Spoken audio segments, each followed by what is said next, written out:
शांति स्तंभ है तेरी निशानी, कुर्बानी की कह रहा है कहानी। वही प्यार उपकार को सोच करके सजल हो गई बाबा किया हमारी, मेरे ब्रह्मा बाबा मधुबन के माली। तुम्हें याद करती ये बगिया तुम्हारी, मेरे ब्रह्मा बाबा।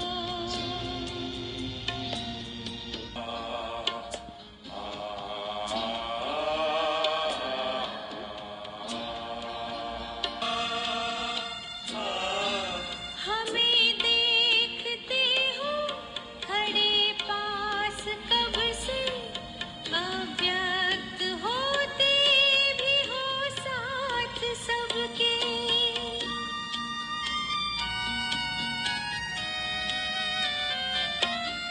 हमें देखते हो खड़े पास कब से, अव्यक्त होते भी हो साथ सबके।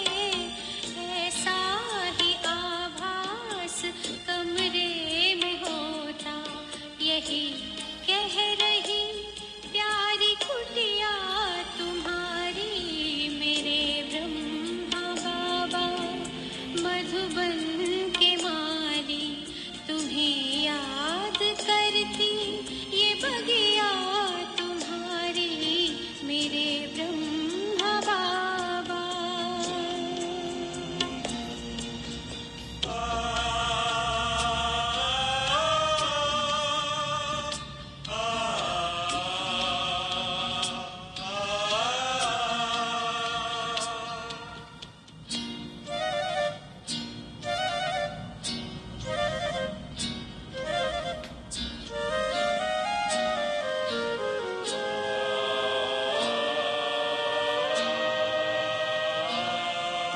भगीरथ बने अपने ही भोलेपन में, भगवान आए तुम्हारे ही तन में।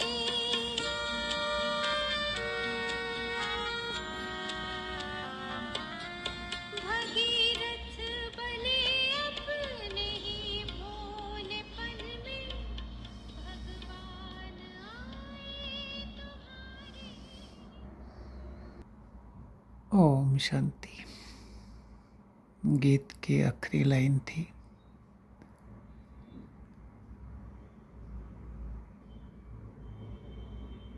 भगीरथ बने अपने भोलेपन में। कौन सा भोलापन था? पिता श्री ब्रह्मा बाबा जब अपने ही ज्वेलरी के बिजनेस में व्यस्त थे और शिव बाबा को उनके रथ में अवतरित होना था, तो पिताश्री को ये कुछ भी पता नहीं था कि उनसे वह परम पिता परमात्मा क्या करने जा रहे हैं उनके वानप्रस्थ होने में। तो ये था भोलापन। भावना तो यही थी कि कोई है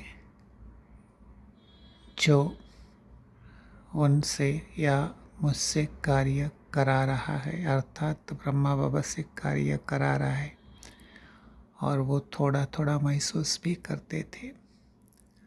लेकिन यही ब्रह्मा बाबा जो लौकिक में दादा लेखराज थे और मनुष्य धर्म के आधार से, कास्ट के हिसाब से, जात के हिसाब से ब्राह्मण ही थे, तो सिंधी में वो कहते थे, चलते चलते ब्राह्मण फंसा। लेकिन फंसा किस में? विश्व को परिवर्तन करने के लिए पिताश्री शिव बाबा का भाग्यशाली रथ बने। तो उन्हीं के स्मृति में आपने ये बहुत बहुत अच्छे गीत के बोल सुने।